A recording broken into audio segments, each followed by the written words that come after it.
ang career mo, ang love life mo ba magiging great din kaya eventually? Sana. I mean, Ay, nagdi-date ka na ba lahat naman ulit tayo. ngayon? Lumalabas ka? By choice? parang hindi pa eh.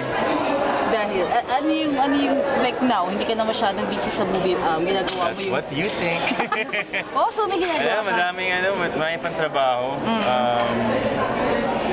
I'm really taking my time. Okay. Oo, kasi medyo may edad na rin tayo, di ba? Hindi pa pwedeng pa-date-date lang. Okay. Oh, I'd rather be working than dating.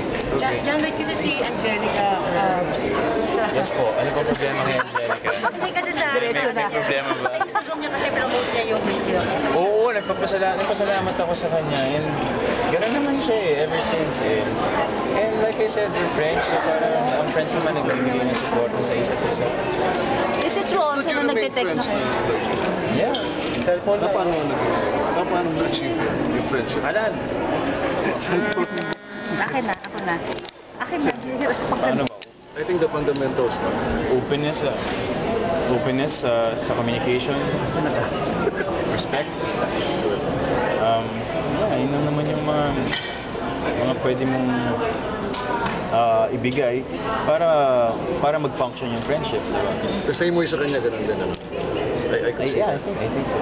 May mga hugot na yung si Angelica sabi sa video. Believe lang hindi naman. Ako. Dagdagan mo daw yung hugot.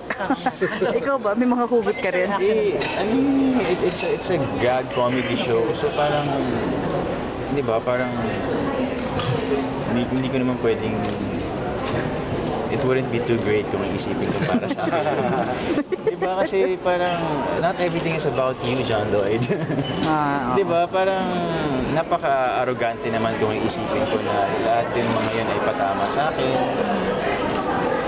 Kumaga ano lang naman. Nakakatawa. Alam naman ng mga, sa kaso namin, alam namin yung totoo. Alam ko yung totoo. And I think that's more than enough para hindi ko isipin yung mga ganung bagay.